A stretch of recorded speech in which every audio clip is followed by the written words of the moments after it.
Olá, você que me segue no Rodrigo Silva, Arqueologia. Estamos aqui para o nosso bate-papo semanal sobre Bíblia, teologia, religião. E o assunto de hoje, eu poderia dizer que é o maior mistério da teologia ou da perplexidade humana.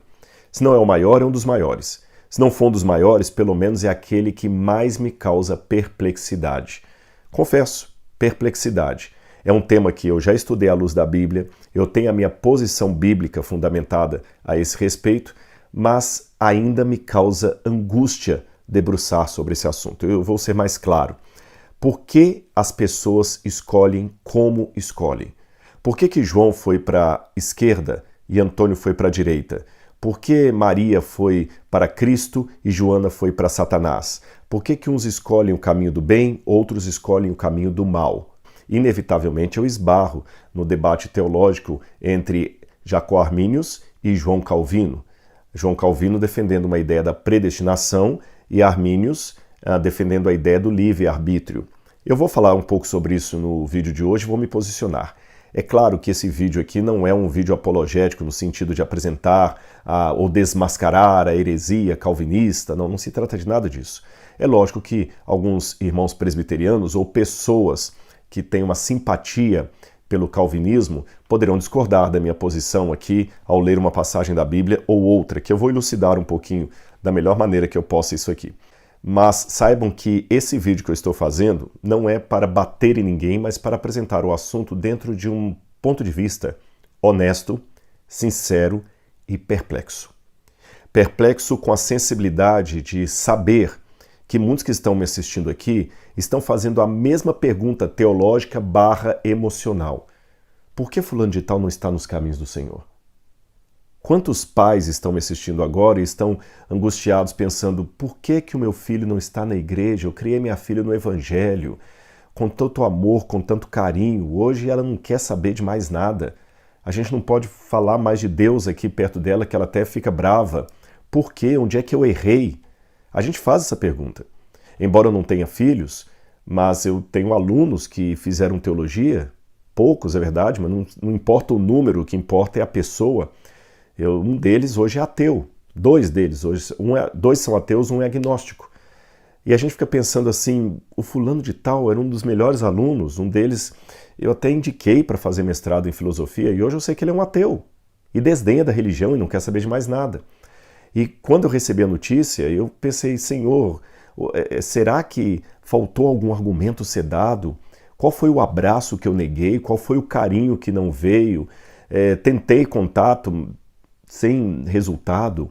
A gente fica angustiado. Se eu fiquei angustiado assim em relação a um aluno, imagina você em relação ao seu filho, sua filha, você em relação ao seu marido, que hoje está fora da igreja, em relação aos seus pais, há filhos que vêm angustiados pedir oração pelos pais. Então esse tema, antes de ser uma bandeira denominacional a favor ou contra uma igreja, ele é um tema emocional. Eu particularmente acredito que Deus não causa os acontecimentos que ele prevê por sua presciência. Eu não creio que ele causa. E eu não acho também que a justiça e a misericórdia de Deus são coisas que a gente tem que colocar assim, olha, eu tenho que encaixar na história isso aqui, porque elas não são excludentes. A Bíblia fala das duas como uma só. E também admito que há versículos que apontam para um lado, outros para o outro. Agora, uma chave hermenêutica que eu poderia usar para tratar esses textos da Bíblia seria o seguinte, eu vou colocar 3 elementos aqui. Em primeiro lugar, eu acho que seria uma regra áurea fazer até a gente chama de catena áurea, tem essa expressão na Bíblia, quando você pega vários versículos, você não pode basear a doutrina apenas num verso isolado. Você tem que sempre comparar aquele verso com o que o restante da Bíblia ensina a aquele respeito. Tá bom? Então fazer uma cadeia de passagens bíblicas sobre aquele tema. Letra B, estudar as histórias em paralelo ali também, você entendeu? Essa história tá aqui, mas qual que é a paralela dela? Uma pode lançar luz sobre a outra. Eu vou explicar. Se eu disser, por exemplo, todo mundo foi à minha casa sábado passado. Todo mundo estava à minha casa. E num outro momento eu falo, lá em casa sábado tinha 20 pessoas. No futuro isso pode parecer uma contradição. Vem cá, foi todo mundo ou foi 20 pessoas? Ou pior, alguém pode pegar apenas a minha primeira fala e dizer o seguinte, não, a casa do Rodrigo era do tamanho do planeta Terra, porque ele afirmou que todo mundo foi à casa dele. E o outro vai falar assim, não, a casa do Rodrigo era pequena, porque ele falou que só tinha 20 pessoas. Ou uma terceira via, harmonizar as duas passagens, o todo mundo com 20 pessoas, e aí eu entro na terceira ferramenta hermenêutica aqui, analisar o contexto da passagem, tanto o contexto imediato, como o contexto da época, observando as expressões idiomáticas e tudo mais. Então vou dar alguns exemplos claros para vocês, eu separei alguns textos aqui. Vamos pegar, porque tem muita passagem que alguém que acredita na predestinação pode usar para falar isso. Por exemplo, olha, Deus escolheu Judas para trair Jesus, e outros mais que eu posso citar para vocês aqui. Vamos lá. Olha, Provérbios 16, verso 4. Eu já deixei a passagem anotada ali, eu vou ler direto ali para ganhar tempo. Provérbios 16, verso 4 diz assim: o Senhor fez todas as coisas para determinados fins, e até o perverso para o dia da calamidade. Tá vendo? Parece realmente que Calvino tinha razão, porque fala que Deus fez todas as coisas para determinados fins, e até o perverso para o dia da calamidade. Só que eu tenho que entender essa passagem à luz do que a Bíblia fala mais sobre esse tema. Eu não posso ficar só nessa passagem. Então vamos pegar Eclesiastes capítulo 7, versículo 29. Lá diz assim: Deus fez o homem reto, mas ele se meteu em muitas astúcias. Deus fez o homem reto, mas ele se meteu em muitas astúcias. É lógico que alguém pode explicar, não, mas quando fala que Deus fez o homem reto, foi Adão. Tá certo? E quando fala que ele predestina o perverso para a calamidade, é o filho de Adão já em pecado, que não foi escolhido pela graça. Tá, mas aí eu tenho um problema. Porque, de acordo com Calvino, Adão foi criado bom. Mas Deus decretou que Adão deveria cair em pecado. Mas vem cá, se nós caímos em pecado porque por sermos filhos de Adão não tem como na nossa natureza escolher o bem, por que Adão, que foi criado na natureza do bem, escolheu o mal, sendo que foi predeterminado por Deus? O Adão já foi criado por Deus mal. Aqui dá uma série de problemas que nós devemos lidar com eles também. Então, o que eu entendo quando eu leio Provérbios 16, verso 4, Deus fez o perverso para o dia da calamidade, foi o seguinte: é como se agora alguém construísse uma faculdade e falasse assim, pois é, aqui nessa sala de aula estudarão os que passarem no vestibular. Ou seja, essa sala está predestinada para os que passarem no vestibular. Ou seja, ela está preparada para os aprovados. E os que não forem aprovados, bom, a porta da rua está preparada para eles. Mas eu não escolhi quem vai aprovar, quem não vai aprovar. Eu só disse que os que aprovados vão estar aqui. Então, quando fala assim, o perverso foi determinado para a calamidade, o perverso o quê? Aquele que escolheu a perversão. É assim que eu entendo. Um outro princípio que eu vou colocar aqui, esse daí colocar as palavras em paralelo. Olha Romanos capítulo 9, verso 18, é um texto que aparentemente vai ajudar Calvino. Tudo tem ele misericórdia de quem quer e também endurece a quem lhe apraz. Ele é Deus, tá? Logo, ele, Deus, tem misericórdia de quem quer e também endurece a quem lhe apraz. Aí é lógico que quando a gente pega essa passagem, o paralelo dela é Êxodo capítulo 4, 21 e Êxodo capítulo 7, verso 3, que afirma que Deus endureceu o coração de Faraó.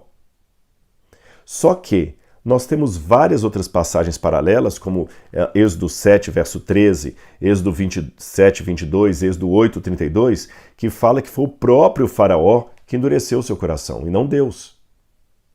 Então a gente tem que entender, aí eu pulo um pouquinho para o terceiro item, de analisar a dimensão da época, que o hebraico, sim, torna responsável pelo ato a pessoa que apenas o permite. É um jeito de falar no hebraico bíblico. Por exemplo, quando você lê na Bíblia aqui, em Êxodo, eu vou ler essa passagem para vocês. Pena que a minha Bíblia hebraica está ali, mas para eu pegar, eu estou com o microfone hoje de fio, não tem problema não, eu só vou ler aqui na Bíblia e vou falar com vocês como é que está no original hebraico. E depois você pode conferir isso aí na internet, é muito fácil comprovar o que eu estou dizendo. Êxodo, capítulo 1. Êxodo, capítulo 1, versículo Deixe-me ver aqui. Olha aqui, Êxodo capítulo 1, versículo 18, quando fala das parteiras que Faraó mandou matar os bebezinhos, jogando-os no rio Nilo, diz assim, olha, verso 18, Êxodo 1, 18. Então o rei do Egito chamou as parteiras e lhes perguntou, por que vocês fizeram isso e deixaram viver os meninos? Esse deixaram viver os meninos, está correta a tradução, de acordo com a Nova Almeida atualizada. Só que literalmente no hebraico não está deixaram viver os meninos. No hebraico o Faraó pergunta assim, por que vocês fizeram isto? Fizeram viver os meninos. Percebeu? Em português, deixaram viver, quer dizer, não mataram. Em hebraico, fizeram viver, como se elas agora obrigassem a criança a viver. No hebraico é assim, é a forma jussiva de apresentar o verbo, que quando está no imperativo, em forma de ordem, de desejo, implica quase como uma ação direta. É como se você falasse comigo assim, Rodrigo, eu quero tomar sorvete. E eu digo assim, não tome sorvete porque você está gripado. E você fala, mas eu quero tomar sorvete. Aí em português eu falo, então tá bom, toma, não vou falar mais nada. Quando eu digo em português toma, eu estou dando uma ordem, porque está no imperativo. Está no imperativo na língua portuguesa. Mas não é uma ordem direta, eu não quero que você tome sorvete. Quando eu falo toma, eu estou apenas de uma maneira eufemística respeitando a sua teimosia. E sabe como eu falaria isso no hebraico bíblico? Eu farei você tomar sorvete. Percebeu? Então, nem sempre, quando a Bíblia coloca Deus ou qualquer sujeito, personagem, como sujeito de uma ação, é um sujeito direto, porque a permissão é colocada em hebraico de maneira ativa.